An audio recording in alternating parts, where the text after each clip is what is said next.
আমরা অন্যান্য আরও 10টা দেশের সাথে যেরকম সম্পর্ক আমাদের পাকিস্তানের সাথে আমরা সেরকম সম্পর্ক চাই এবং সেটাই কিন্তু আমরা চেষ্টা করছি। রাজ্যে তো খুব শক্ত টার্ম হয়ে গেল, প্রতিটি ইস্যুই টেবিলে থাকবে। যেটা 50 বছরে পারা যায়নি সেটা যে আমরা ঝট করে 6 মাসে পারবই এমন কোনো কথা। একইভাবে পাকিস্তানের সাথে বাংলাদেশের সম্পর্ক কী হবে সেটাও ভারত নিশ্চয়ই ডিসাইড করবে না। দেখুন, একটা একেবারে সহজভাবে যদি আমি বলতে চাই তাহলে বিষয়টা হচ্ছে এরকম যে পাকিস্তানের সাথে আমাদের ইস্যুজ আছে, স্বার্থের প্রশ্ন আছে, ব্যবসা বাণিজ্যের প্রশ্ন আছে, সব মিলিয়ে যেসব সম্পর্ক তার সব কিছুই টেবিলে থাকবে। কোনটা কতটুকু আমরা এগোতে পারবো সেটা আপনারা জানতে পারবেন তো যখন মিটিং শেষ হবে তারপরে। তবে পাকিস্তানের সাথে আমরা যেটা সবসময় বলে আসতেছি, গত 1 বছর যাবত আমরা যেটা বলে আসছি সেটা হলো যে আমরা পাকিস্তানের সাথে স্বাভাবিক সম্পর্ক চাই। এটা আউট অফ দি ওয়ে গিয়ে বড় কোনো এরকম কিছু না, আবার যে ডেলিভারেটলি তাদের সাথে সম্পর্ক ভালো রাখবো না এরকম একটা সিদ্ধান্ত যেটা ছিল সেটা থেকে আমরা বের হয়ে এসেছি। আমরা অন্যান্য আরও 10টা দেশের সাথে যেরকম সম্পর্ক আমাদের পাকিস্তানের সাথে আমরা সেরকম সম্পর্ক চাই এবং সেটাই কিন্তু আমরা চেষ্টা করছি। আমরা জানি যে যখনই পাকিস্তানের সাথে সম্পর্ক উন্নয়নের কথা বা স্বাভাবিক সম্পর্ক রাখার কথা আসে তখনই 71-এর মুক্তিযুদ্ধে আনুষ্ঠানিকভাবে ক্ষমা চাওয়ার প্রসঙ্গটি আসে, পাওনা আদায়ের প্রসঙ্গটি আসে। সেটি টেবিলে থাকবে কিনা? প্রতিটি ইস্যুই টেবিলে থাকবে, প্রতিটি ইস্যুই টেবিলে থাকবে। যেটা 50 বছরে পারা যায়নি সেটা যে আমরা ঝট করে 6 মাসে পারবই এমন কোনো কথা নেই। আমরা এটা প্র্যাগমেটিক ওয়েতেই আগাবো এবং একটা ইস্যু আরেকটা ইস্যুকে আটকে রাখবে সেটা আমরা কখনো চাই না। স্যার, পাকিস্তানের সাথে সম্পর্ক করার ক্ষেত্রে আমাদের প্রতিবেশী যে ভারতের একটা মনোভাব আছে আর কি বাংলাদেশের ক্ষেত্রে, তো সেটাকে কি আমরা গিয়ে গ্রাহ্য করবো নাকি গ্রাহ্য করবো? রাজ্যে তো খুব শক্ত টার্ম হয়ে গেল। বিষয়টা এরকম, পাকিস্তানের সাথে ভারতের সম্পর্ক কেমন হবে সেটা আমি ডিসাইড করি না। একইভাবে পাকিস্তানের সাথে বাংলাদেশের সম্পর্ক কী হবে সেটাও ভারত নিশ্চয়ই ডিসাইড করবে না। এটা এরকম বিষয়।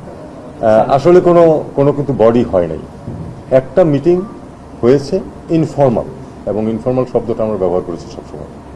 মিটিং হয়েছে, কিছুদিন পরে আরেকটা মিটিং হতে পারবে না এমন কথা নাই। আমরা চাই যেটা আরও ব্রড বেস হোক না কেন, আরও 2-1টা দেশ আসুক সাথে।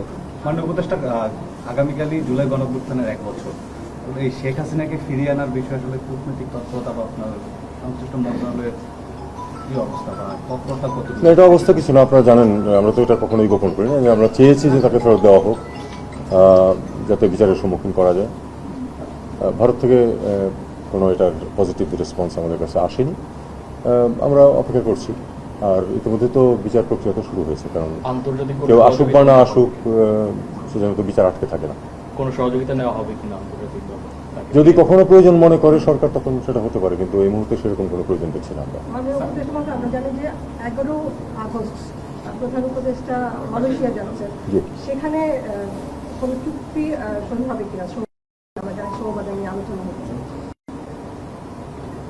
এখন চুক্তি সই হবে কিনা এটা তো এক্ষুনি বলা কঠিন, তবে আমরা আশাবাদী যে অনেক বটলনেক হয়তো আমরা দূর করতে পারবো। কারণ এখানে দুটো জিনিস, এক হলো যে সর্বোচ্চ পর্যায়ের একটি সফর হচ্ছে, 2 হচ্ছে যে 2 দেশের সরকার প্রধানের মধ্যে একটা কেমিস্ট্রি আছে ভালো। আমরা সেটাকে এক্সপ্লয়েট করার চেষ্টা করবো যতটুকু পারা যায়। স্যার, ভারত থেকে পুশিং স্যার এখনো অব্যাহত আছে। পুশিং নিয়ে মূলত আমাদের নীতিটা আসলে কি? কারণ আমরা দেখেছি যে পুশিংয়ের কোনো নীতি নেই। নীতিটা হচ্ছে যে যদি ওখানে বাংলাদেশি কোনো নাগরিক থাকে, ইনফর্মাল বা ইললিগাল বা এরকম যে সব যথাযথ ভিসা নিয়ে যায় নাই, তাহলে তাকে তো তারা কাস্টডিতে নিতে পারে। তখন আমাদেরকে জানাবে, আমরা কনফার্ম করবো যে হ্যাঁ সে আমাদের নাগরিক, তখন তারা আমাদেরকে হ্যান্ড ওভার করবে। পুশিং হচ্ছে এটার একটা ব্যত্যয় যেটা আমরা মোটেই গ্রহণ করি না, এবং আমরা এটা নিয়ে আপত্তিও প্রকাশ করেছি। আমরা তাদেরকে এই কথাও বলেছি যে তোমরা যখন তালিকা দিয়েছো আমাদেরকে, আমরা সেই তালিকা অনুযায়ী চেক করে যখন আমাদের নাগরিকত্ব নিশ্চিত হয়েছে আমরা কিন্তু তাদেরকে ফেরত নিয়েছি, কাজে তোমাদের সেই পদ্ধতিতেই স্টিক করা উচিত। তো তারপরে তারা পুশিং করছে, এটা আনফর্চুনেট, আমরা এটা নিয়ে প্রোটেস্ট করছি। এটা আসলে আমরা কি করব তাহলে? তারপরে তো ক্রমাগত করে যাচ্ছে, আমরা তো দেখুন করেছি। এটা একটি কথা তো অনস্বীকার্য যে এটা নিয়ে আমরা যুদ্ধ করবো না নিশ্চয়ই। তাহলে বাকি পদ্ধতি থাকলে ডিপ্লোম্যাটিক্যালি এটাকে হ্যান্ডেল করা, সেটা আমরা করছি। সাফল্য আসছে না, আমরা আশা করি যে কখনো সাফল্য আসবে, এটুকুই, এর চেয়ে বেশি কিছু করার নেই।